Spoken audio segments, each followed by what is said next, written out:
Tudo bem? Tudo maravilhoso, agora melhor ainda.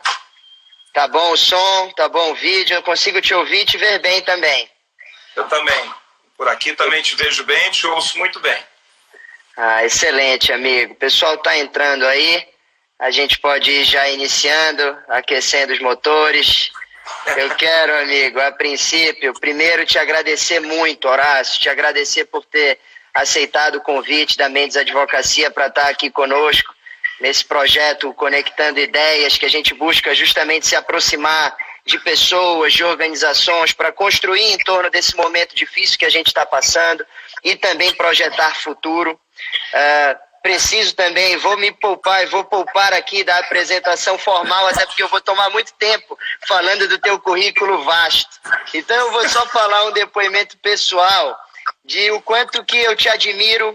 Tu és um dos grandes executivos desse país, uma pessoa que eu já falei várias vezes que eu tenho como um mentor, de uma generosidade, uma pessoa que eu aprendo demais. Então é só te agradecer muito. Hoje a gente vai falar dessa pauta relevante. Imagina o tamanho dos teus desafios enquanto indivíduo, enquanto organização num momento como esse. Então tá aqui generosamente também cedendo o teu tempo para nós. É algo que é do motivo assim de muita gratidão e de muito orgulho. Então, amigo, te agradecendo, eu quero já te passar a palavra para as tuas considerações iniciais e para a gente começar do início, falando de indivíduos. Senão a nossa turma lá na Fundação Dom Cabral ia brigar com a gente, se a gente já fosse direto para a organização. Quero saber de ti primeiro. Como é que tu estás? Como é que estás te sentindo? Os principais desafios que tu estás enxergando nesse momento. E obrigado, amigo. Obrigado por estar aqui conosco. Bem, Luca, você me deixa emocionado já no início, cara. Aí é do coração, amigo. Aí derrapa, né?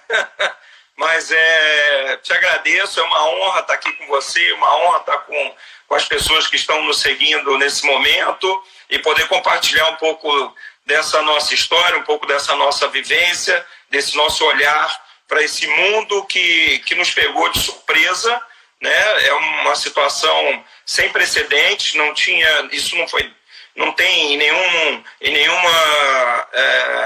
nenhum livro de história, em nenhuma dinâmica na academia. Então todo mundo está usando aqui o seu arsenal de ferramentas, de conhecimentos, de relacionamentos para entender e para saber como lidar com esse momento, que é um momento muito crítico para todos nós, né? Todos aqui estamos sofrendo de sobremaneira, todo mundo muito preocupado com 3 situações no mínimo. Então toda a população preocupada com a questão sanitária, estão todos preocupados em pegarmos a doença. Segundo, os empresários preocupados com a sobrevivência do seu negócio, do seu business, né? Como chegar do outro lado do rio, e os empregados como se manterem no emprego, né? E como serem úteis nesse momento, que é um momento muito, muito crítico, né? Como eu disse, não tem ensinamento prévio em relação a essa situação. O que todos estão usando são suas experiências, sua caixa de ferramentas e, mais do que tudo, as suas relações. Nas relações nós temos conseguido aprender muitas coisas e nos energizarmos todos os dias para continuarmos essa jornada. É uma jornada que ninguém sabe exatamente até quando vai durar, seja as questões sanitárias mais de curto prazo, as questões empreendedoras, que todos aguardam uma reabertura, mas de forma conjugada com a questão sanitária, porque senão não há ambiente para negócio, não há ambiente para consumo, e também as questões de médio e de longo prazo. O que todo mundo sabe é que é uma sociedade num processo de transformação enorme. Nós não seremos mais os mesmos que nós fomos outrora. Muito semelhante ao 11 de setembro, onde várias questões foram incorporadas no nosso modus vivendi e hoje permanecem no nosso dia a dia, né? Então, o que eu percebo que essa sociedade em transformação, muitas coisas que nós vamos falar daqui a pouco, mas especificamente, sim, estão chegando e não vão chegar só de passagem, vão chegar e incrustar nas nossas relações, no nosso processo de consumo, de produção, mas mais do que isso, na maneira como seres humanos sociais que nós somos pela nossa natureza. Isso também vai mudar. E tem também todo o processo de mudança, né, de ressignificância de crenças e valores. Mas a gente vai trabalhar isso aí Sim. na nossa conversa. Vamos, amigo. Eu preparei aqui algumas perguntas. As perguntas também de quem nos acompanha são bem-vindas. A gente vai tentando introduzir nesse bate-papo mesmo, de cunho mais informal. Falastes aí em jornada, amigo. Antes de adentrar mesmo no setor, falar do mercado de shopping centers, olhando para a jornada, a gente já tem um momento de pauta intensificada no Brasil há já mais de mês.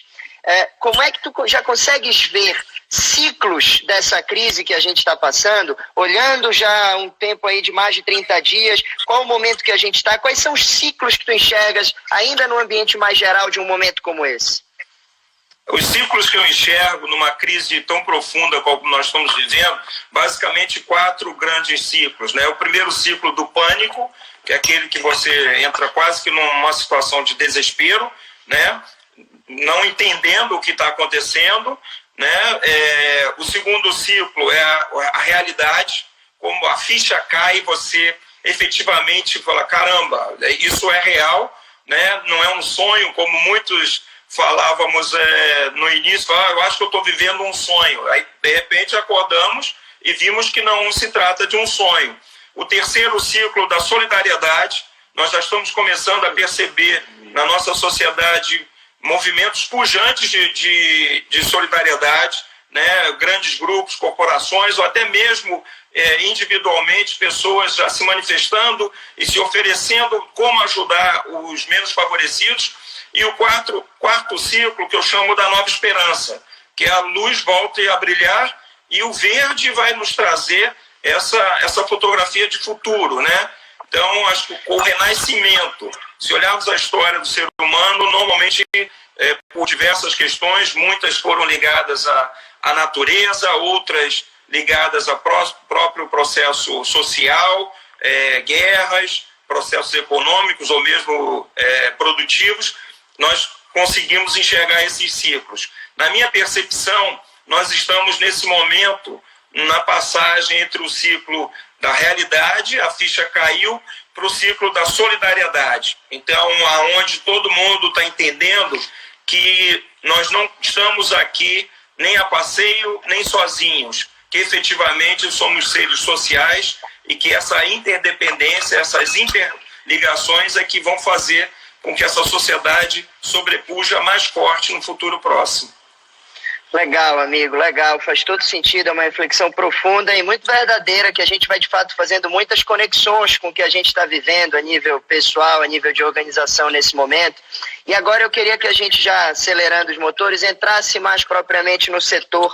A gente fala aí, colocou a ideia de tratar o mercado aqui de shopping centers. Eu queria agora te ouvir mais nesse início, de o que está doendo. Me fala desse momento, tudo. Eu te falei, é um desafio muito grande. Agora, depois já de 30 dias, já entrando no mês de abril, já no meio do mês de abril, a gente já tem alguns dados, já tiveram aí os vencimentos do início do mês de abril, a gente já consegue avaliar um pouco melhor o momento. Eu queria te ouvir um pouco. Me fala do momento dessa crise no mercado de shopping centers. Bem, o momento nós precisamos separar em alguns jogadores, né? Então tem a indústria de shopping centers, que ela é uma plataforma de lojistas e outros operadores que compõem essa indústria. Então é esse o nosso universo e nós preparamos essa plataforma junto com os lojistas, óbvio, para que possamos receber os consumidores dentro desse universo. Então essa plataforma tem mão de obra direta, indireta e consumidores nas suas relações de trocas todos os dias com os nossos lojistas. As primeiras relações consumidor e lojistas, elas começam a ter interferência na medida que os shoppings passam a trabalhar com restrições e logo em seguida passam a fechar os estabelecimentos. Então essas relações elas ficam estagnadas temporariamente. Alguns lojistas, com uma maneira muito inteligente, muito sábia, estão buscando alternativas, seja por ações de delivery ou mesmo por vendas na internet. Então, é um ciclo muito menor do que o volume total de vendas, mas alguns varejistas têm conseguido incrementar as suas vendas que eram anteriormente nesses canais diferentes do canal físico, como ele é de fato. As relações aí, falei de consumidor com lojista, e a própria relação do shopping center com o lojista, né?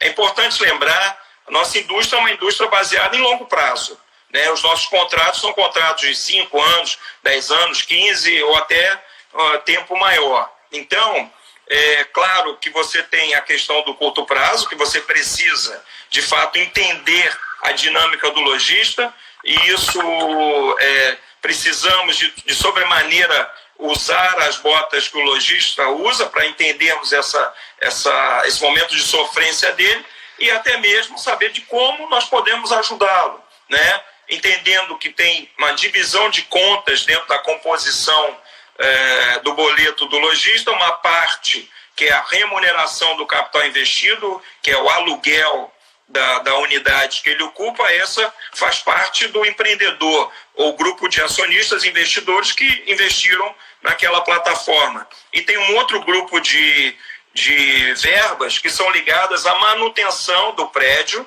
né, à segurança, à continuidade das questões prediais, que nós chamamos de condomínio. Ainda tem um outro grupo de fundo de promoção que ele é utilizado para fazer a atratividade e ratificar o posicionamento do shopping.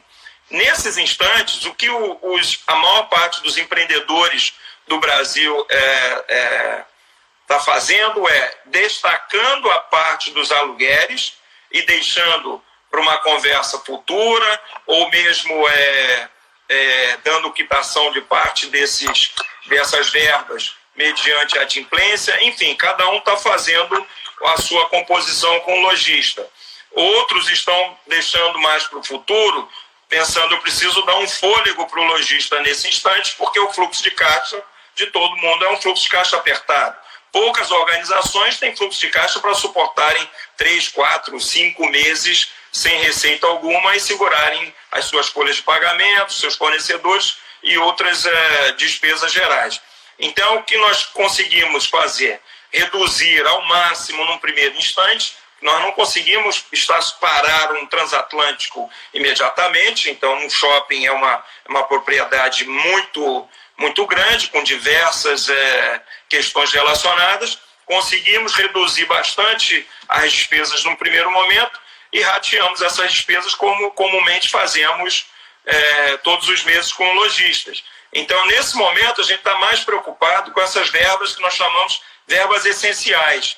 As questões ligadas ao aluguel, que são verbas do empreendedor, ele tem como se financiar, ele tem como postergar essa discussão, ele tem como tratar caso a caso com cada lojista da melhor maneira que ele achar melhor. É um pouco do que a nossa organização está fazendo.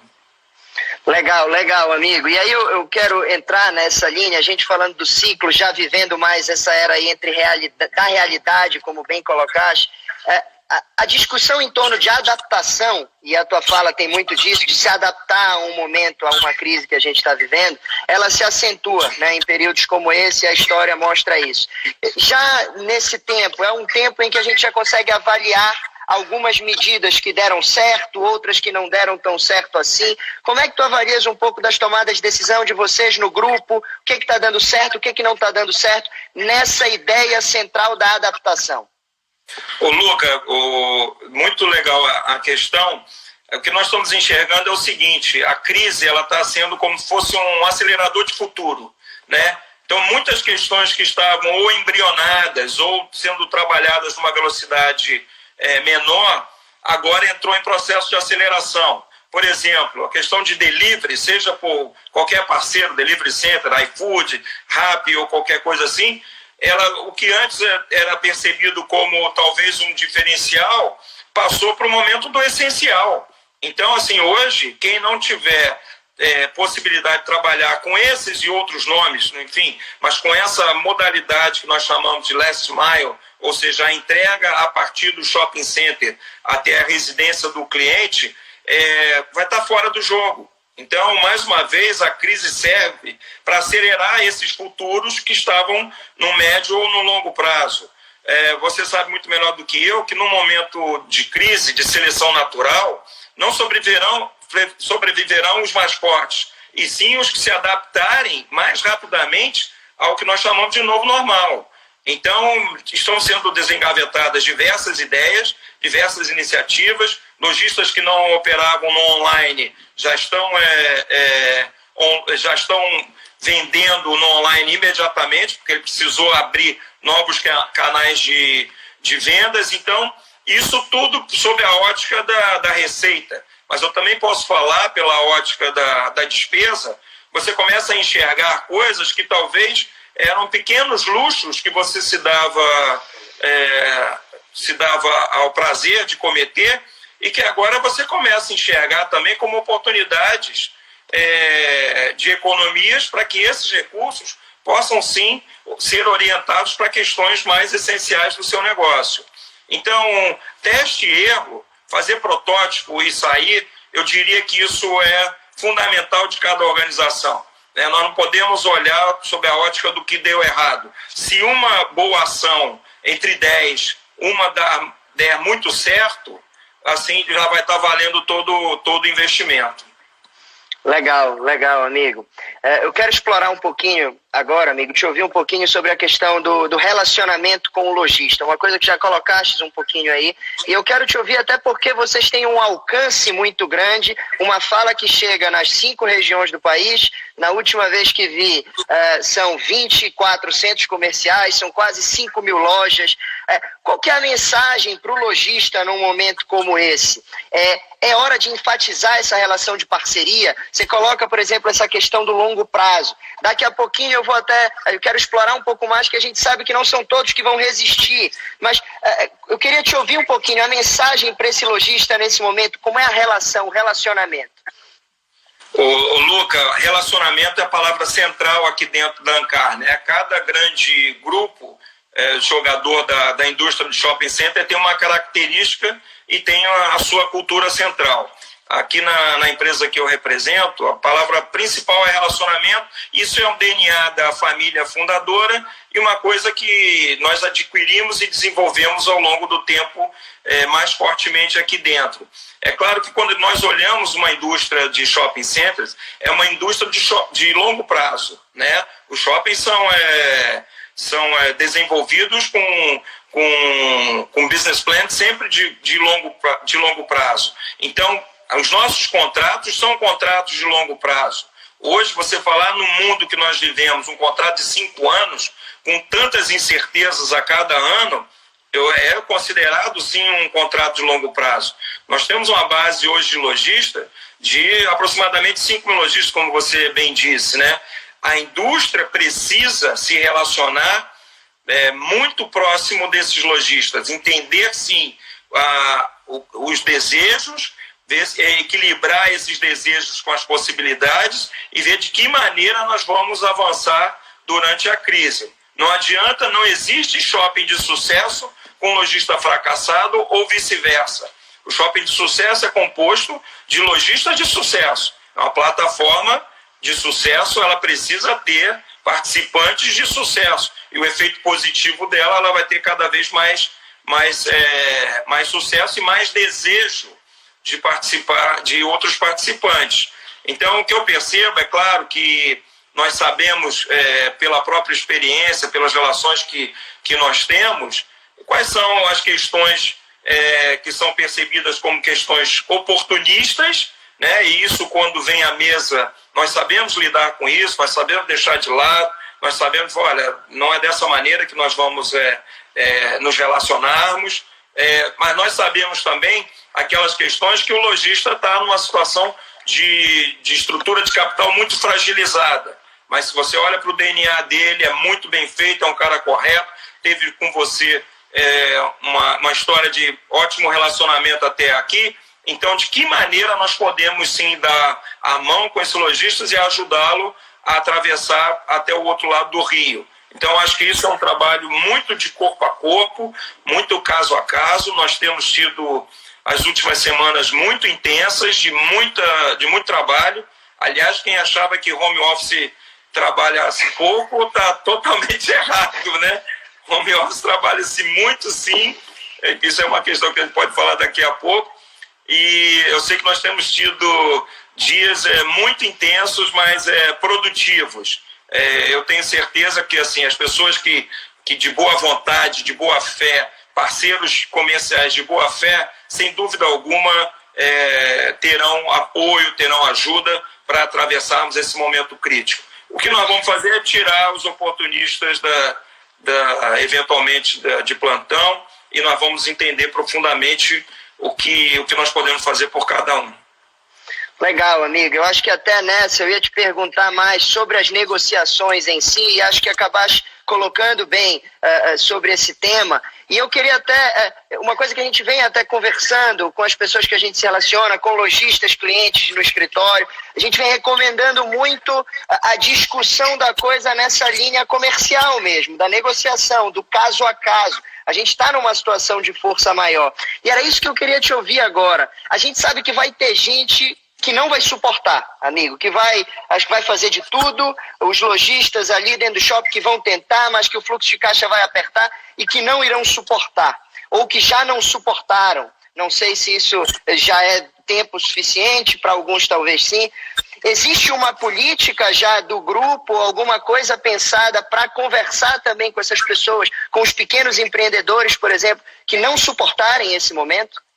Ô Lucas, sem dúvida alguma, no nosso caso, nós não temos discriminação dos grandes operadores com os pequenos operadores, não. Pelo contrário, o maior volume ele está concentrado nos pequenos operadores, são aqueles empreendedores familiares que têm 2 ou 3 lojas no máximo, são pessoas que o business se funde com a família, você acaba não conseguindo deslocar uma coisa da outra. O cara tinha fluxo de caixa para suportar 1 ou 2 meses, uma folha de pagamento de 10 funcionários e, de repente, ele bateu na parede com toda essa crise aí que está ocorrendo, né? É óbvio que nós temos uma orientação, e eu recomendo a todos os lojistas que sim, que aproveitem esse momento para se aproximarem mais ainda dos representantes dos shoppings, seja o time comercial, o time de gestão, a quem ele tiver relação, para expor a situação dele, porque juntos encontraremos um caminho. Agora, eu não me furtaria de aproveitar esse momento no sentido positivo, de aproximar mais ainda as relações, de manifestar os interesses de permanecer, e não ficaria de fora, né? É claro que todos estamos muito tensos, né? Tem pessoas provavelmente que infelizmente estão até sem ânimo para abrirem uma conversa, e o que eu recomendo, sim, não deixem passar essa oportunidade, se apresentem, busquem os relacionamentos, porque eu garanto a vocês que uma boa conversa ela vai ser muito frutífera. Felizmente, até o momento, nós tivemos pouquíssimas, mas pouquíssimas mesmo, manifestações de saídas de lojistas dos nossos shoppings. Eu acho que fruto desse nosso posicionamento de relacionamento, fruto, acredito, né, dessa boa vontade, dessa verdadeira intenção de encontrarmos caminhos para transitarmos, para construirmos essa ponte juntos, para chegarmos lá do outro lado do rio, né? Então, eu acredito muito fortemente nisso, mas não me furtaria, deste momento, de abrir uma conversa, abrir uma negociação. Perfeito, amigo. A gente está tendo algumas perguntas legais aqui, já de projeção de futuro, de consumo. Eu vou já chegar nelas, eu só quero ainda, para não perder uma linha de raciocínio aqui nessa conversa, nesse diálogo, para fechar a questão também um pouquinho dessa mensagem para os lojistas, eu preciso te perguntar, vocês aí no Grupo Ancar, quais são as perspectivas que vocês estão trabalhando? O olhar para essa retomada, qual é o prazo que vocês estão trabalhando dessa retomada, de uma reabertura dos shoppings? Bem, a todos os instantes a gente fica atento ao que está acontecendo na sociedade, né? Então, hoje existe uma questão, a crise passou a ser mais uma crise no âmbito político do que uma crise econômica ou do que uma crise sanitária. Então, nós estamos percebendo aí a queda de ministros, a posse de um novo ministro. Então, como ponderar tudo isso? Mas, de qualquer forma, o que nós estamos vendo, existe uma pressão da própria sociedade em querer produzir e querer consumir, né? Então, nós já começamos a ver algumas cidades já com um manifesto muito forte nesse caminho da produção, da reabertura e do consumo. Eu acredito fortemente que as primeiras cidades que irão reabrir estão localizadas no centro-oeste do Brasil, ou também algumas cidades do norte. Isso provavelmente, na minha crença, deva acontecer agora no final do mês de abril, e muito provavelmente no início do mês de maio nós devemos ter uma reabertura gradual no restante do Brasil. Provavelmente ficarão por últimos as cidades do Rio de Janeiro e de São Paulo, onde a questão ela é mais intensa. Uma coisa que eu chamo a atenção infelizmente, nós não podemos confiar no número que está sendo divulgado de pessoas contaminadas, né? Alguns outros indicadores já vêm demonstrando que, muito provavelmente, o número de contaminados é muito superior ao que está sendo informado. Talvez, infelizmente, o número de óbitos seja muito parecido, seja um número mais próximo do que esteja ocorrendo. Mas, de qualquer forma, um bom balizador para nós vão ser esses outros dois indicadores, né? As cidades querendo reabrirem, mas elas vão ter que olhar para o número de infectados e para o número de óbitos que estão ocorrendo. Mas, de qualquer forma, de sobremaneira, nós temos percebido tanto já movimentos no primeiro mundo. Inglaterra hoje falou que vai ficar até aproximadamente dia 10 de maio. Estados Unidos também já querendo reabrir na primeira semana de maio. Então, porque os governantes entendem, é claro que a questão sanitária ela é muito grave, mas eles entendem que numa perspectiva maior, a questão econômica ela pode ser mais grave ainda. Então, como equilibrar essas duas questões é que tem sido a maestria, tem exigido a maestria dos governantes e também a força da sociedade. Uma sociedade parada, uma sociedade improdutiva, isso vai ter um custo muito grande para a própria sociedade no futuro, seja por impostos novos que virão, sejam por outras restrições que nós iremos passar. Então, olhar para uma fotografia de curto prazo e dizer que tem que ser mantido mesmo o fechamento, isso pode vir a ser muito mais danoso no médio e no longo prazo. Mas são questões que, neste momento, nós simplesmente estamos acompanhando os movimentos sociais e os movimentos das lideranças governamentais, né? E estamos já aquecendo os nossos motores, sim, é verdade, com o time todo preparado para entrarmos em campo, já adaptado ao novo formato. Então, é claro que os shoppings vão ter que prestar mais atenção, né, nas questões sanitárias, vão estar mais ligados aí com toda a questão de limpeza, de ar-condicionado. Então, vai vir um novo normal em função disso, porque a segurança, ao invés de ser a segurança física ou ligada à violência como nós costumamos lidar, vai ser a questão da segurança ligada à saúde, ligada à questão sanitária. Então, o consumidor, ele irá comprar, irá consumir aonde? Aonde ele se sentir mais seguro, de uma forma sanitária. Então, com os lojistas também se preparando para isso, e é isso que a gente enxerga. Mas eu acredito que nós estejamos aí, de uma forma objetiva, a 3 ou 4 semanas no máximo de uma possível reabertura. Tá bom, amigo. Eu queria explorar, seguir aí nesse final, colocaste um pouquinho já de tendências de futuro, falaste dessa necessidade de um olhar também do lojista acentuado para as questões sanitárias. Eu pego aqui o gancho, a Marina aqui perguntou, agradeço, a Marina me ajudou também com algumas perguntas aqui, a Marina que é lojista, ajudou com algumas das perguntas para esse momento, agradeço muito a ela. Ela pergunta justamente da questão do consumo. Na retomada, quais são as tuas impressões de retomada? enxergas uma mudança no consumo, na maneira de consumir das pessoas? Segue uma tendência, ela colocou isso na pergunta dela, para os serviços.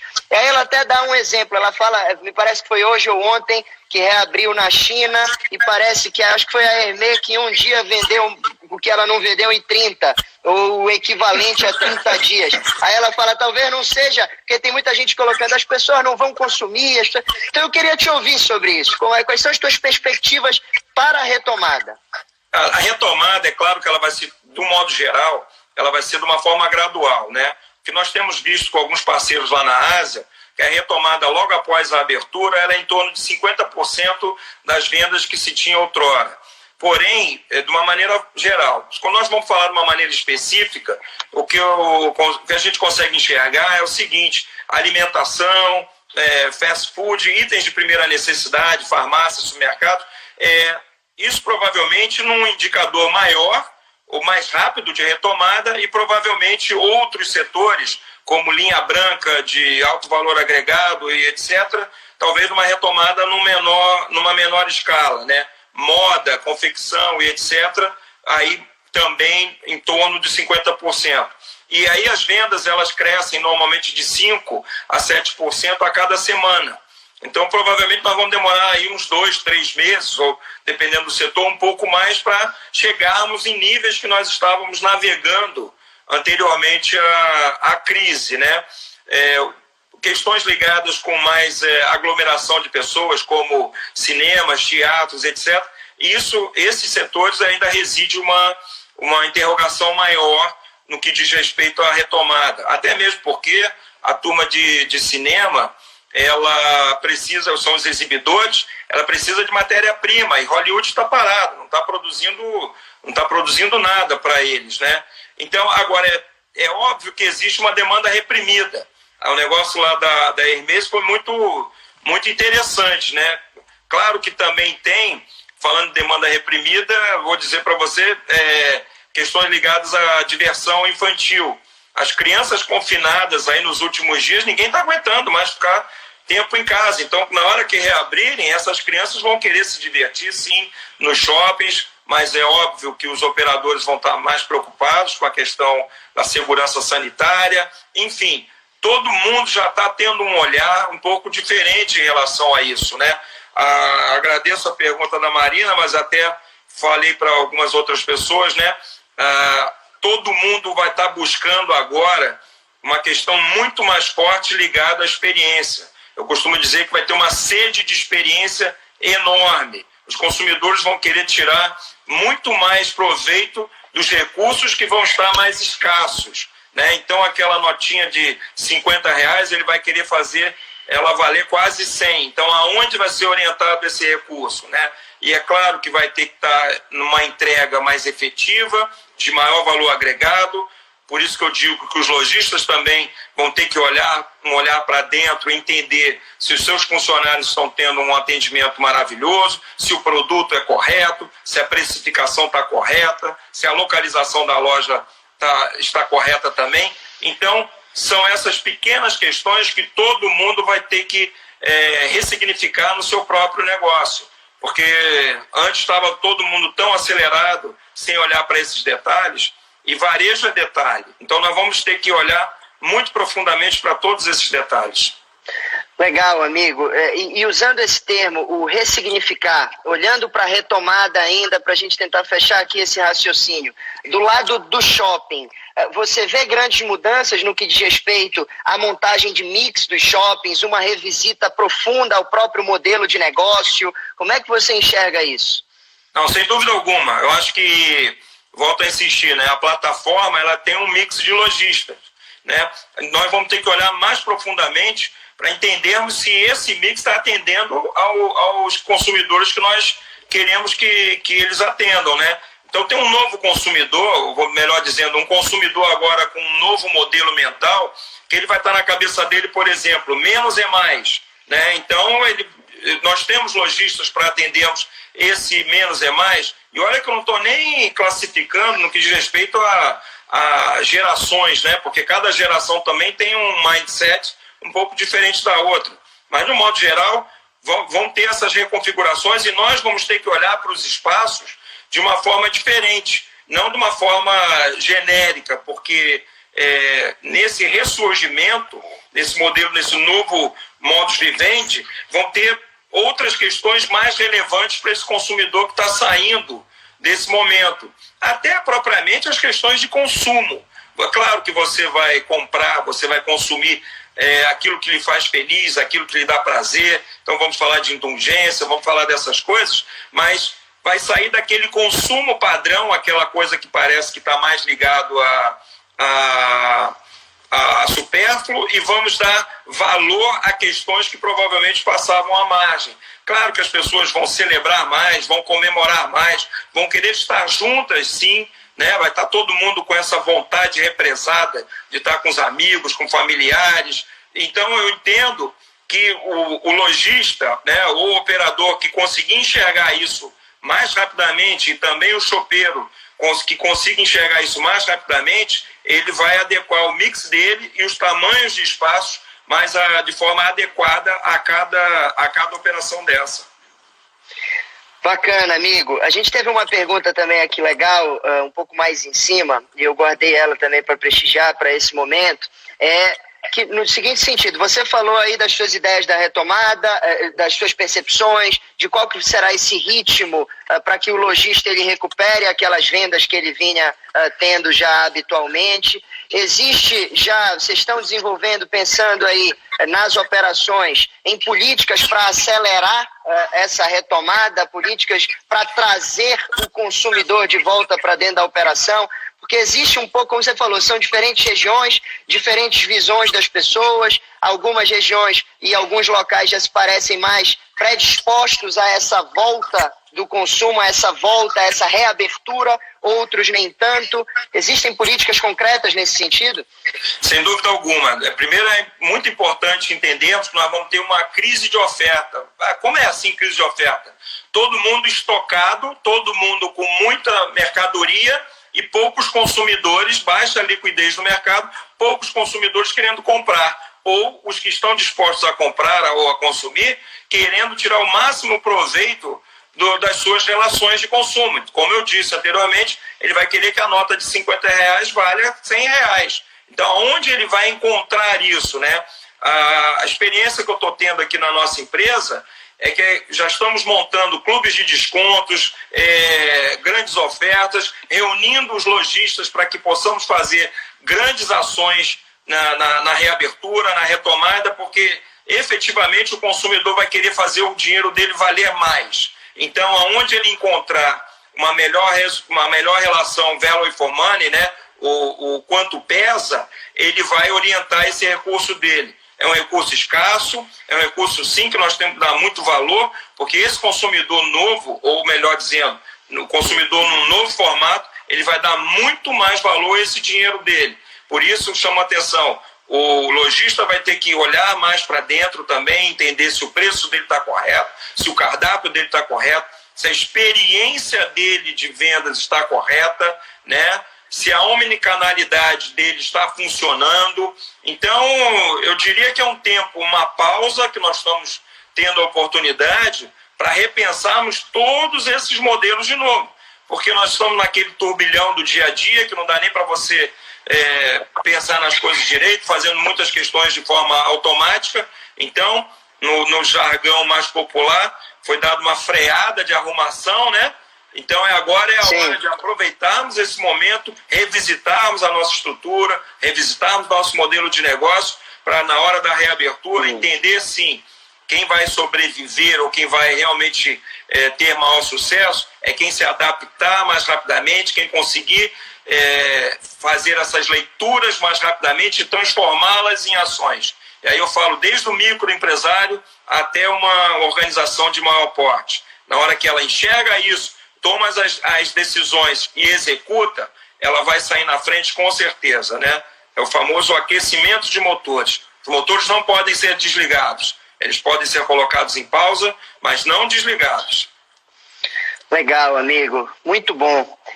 Tentando agora avançar já para um ritmo de desaceleração dessa nossa conversa, que eu te falei que eu vinha com perguntas aí que são as da pauta, são as da vez, acho que todo mundo está querendo ouvir. Eu queria te ouvir, amigo, em relação agora a um papel social dos empreendimentos num momento como esse. A pergunta mais aberta possível, o que vocês estão fazendo para ajudar o Brasil? E o motivo da pergunta é porque é um equipamento da grandiosidade de vocês, né, do Grupo Ancar, nas 5 regiões, em várias cidades, 24 centros comerciais, como eu falei. Vocês acabam sendo, inclusive, uma ponte aí do público, do privado, e tendo um alcance muito grande num momento como esse. Então eu queria te ouvir a respeito. A questão social está no nosso DNA aqui, dos fundadores, dos pioneiros da companhia, muito antes até da fundação, né? Mas a gente não costuma ficar propagandeando isso, até mesmo para que não haja confusão entre os negócios, né? Porque, infelizmente, algumas organizações se utilizam dessa fachada para tentarem trazer mais resultado para o seu negócio.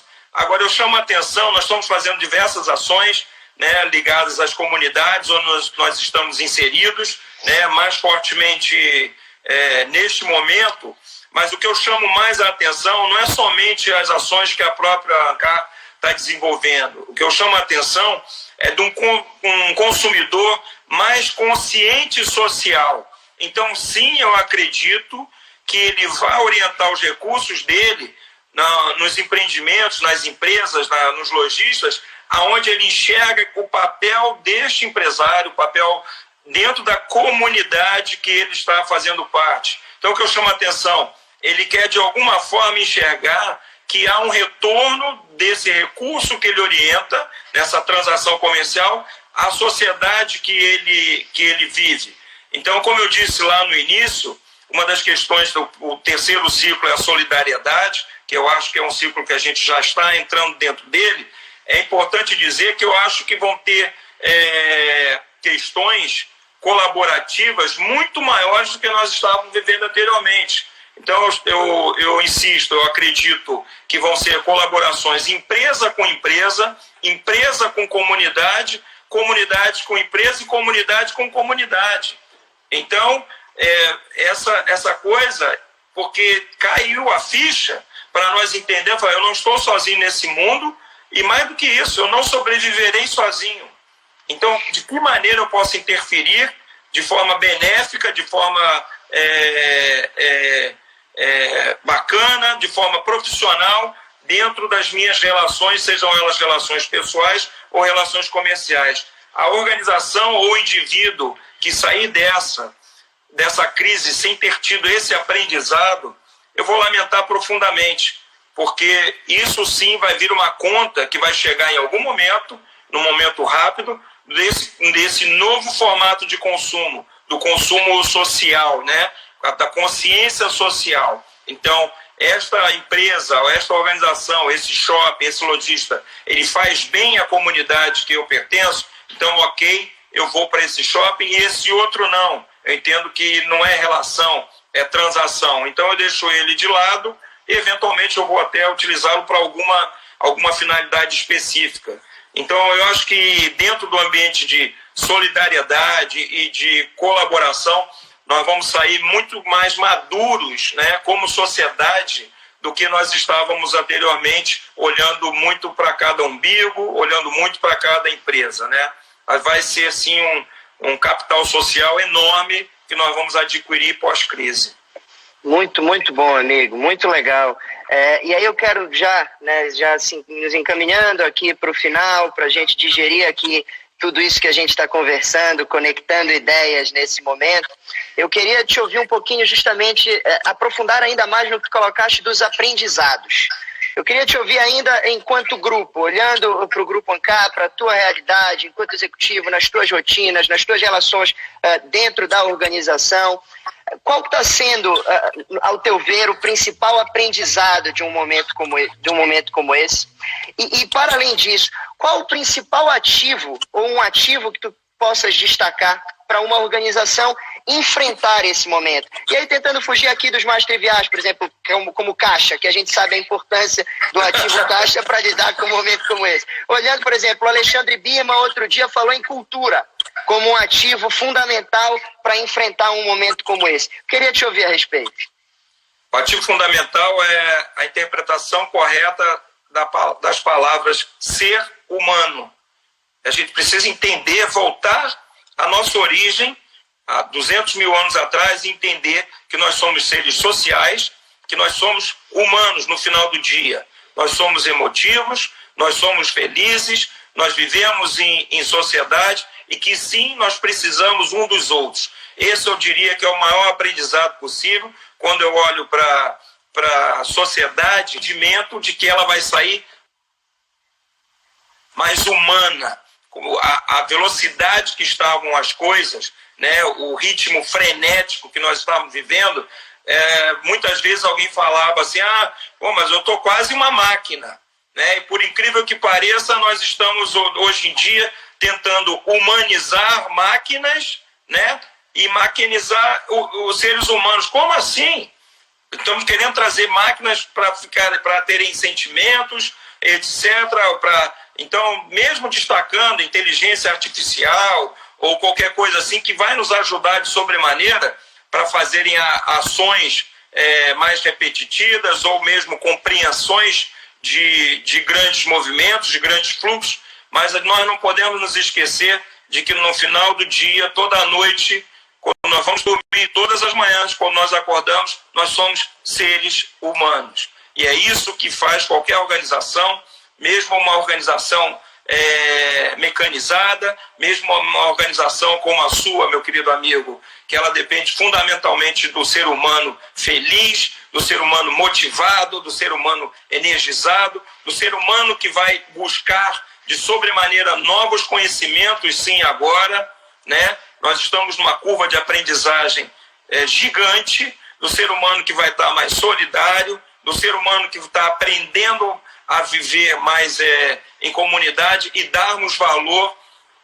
efetivamente àquilo que nós somos. O período de quarentena, é óbvio, tem sido duro para todo mundo, mas tem sido também um período de muitas reflexões, de muitos ajustes. Insisto, quem sair dessa sem ter aprendido nada, só lamento.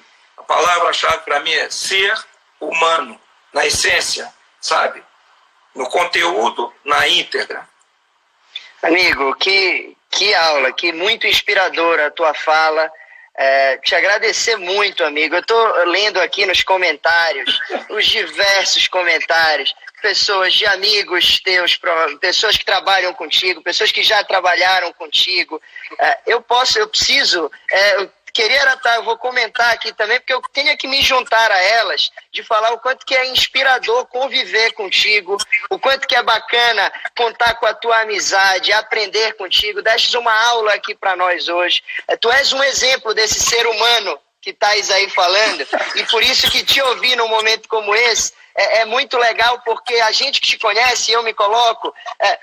A gente sabe que o discurso ele é acompanhado nas ações, no dia a dia. Então, é muito gratificante para mim. Agradeço a oportunidade de estar falando contigo nesse momento, de teres aqui cedido o teu tempo para a gente conectar algumas ideias. Tu és um dos caras que eu conheço que mais entende de gente, que faz uma leitura de cenário, de contexto, com uma precisão muito diferente. Eu te digo isso aqui do fundo do coração mesmo, amigo, do quanto que eu quero te agradecer pelo momento, agradecer pela tua generosidade, pela tua humildade, te dizer uma vez mais o quanto que eu te admiro e abrir o espaço para as tuas considerações finais, para uma mensagem tua, para todo mundo que está nos ouvindo, para a sociedade. Cheio de gratidão, amigo. Obrigado por tudo e obrigado por esse momento. Ô, Luca, aí você me quebrou, cara. Eu também tô emocionado, não sei o que falar. Você foi muito generoso, é uma honra estar contigo, é uma honra estar com todas as pessoas que nos assistiram, né? Foi um prazer enorme estar com todos vocês. Assim, vocês sabem realmente o quanto nós nos dedicamos juntos aí nos últimos anos a entendermos um pouco mais a dinâmica da sociedade, dos seres humanos, né? a psicologia que nos cerca, as questões ligadas à liderança. Eu acho que surgirão, após crise, realmente o grande fator da liderança, né? Nesse momento estão dividindo as crianças dos adultos, os grandes líderes surgirão nesse momento. Ser líder no momento de maré alta é mais fácil. Ser líder no momento de crise tem que tomar decisões muitas vezes duras, muitas vezes complicadas, mas entendendo sempre a jornada como um todo, curto prazo, médio e longo prazo, e saber mais de como isso afeta as pessoas, né? Assim, nós não podemos nos esquecer, toda organização, seja a mais simples, a mais mecanizada, você precisa ter afeto para lidar com pessoas. Então, mesmo nos momentos críticos e difíceis, né, nós tomamos algumas decisões que não foram decisões populares, que não foram decisões fáceis, mas eu fiquei com muito orgulho de todo o meu time, da maneira como nós absorvemos, encaixamos, compramos e vendemos as decisões que nós tomamos juntos. Então, é de uma forma muito, muito bacana isso como empresa, como organização, como time, e isso sim vai fazer as questões saírem mais claras, mais transparentes, e certeza que essas organizações, esses grupos de trabalho, serão mais fortalecidos ainda no final dessa jornada, né? Então, a crise também é importante para aproximar, a crise também é importante para rediscutir e ressignificar. Eu fico muito feliz de ter podido ajudar aqui com a minha vivência, meus breves pensamentos, né, e conhecimentos, compartilhá-los de alguma maneira com todos aí que participaram. Enfim, mas muito orgulho de ti, cara. Tu és realmente um dos jovens que vai transformar e que já está transformando esse mundo, né? E, pô, conta comigo. Você é um cara abençoado. Pô, obrigado. Amigo, obrigado pelas palavras. Eu fico muito feliz com essa oportunidade. Tem gente colocando aqui que querem outras lives para ficar para a história. Eu vou fazer convite ao vivo, que é mais difícil de dizer não. Uma por mês. Eu sei que o tempo está escasso. Uma por mês, vai? Dá uma por mês? Tá fechado. Então tá fechado. Vamos fazer pelo menos uma por mês. Te agradecer que em muito breve possas estar aqui em Belém com a gente. Vou de novo aí.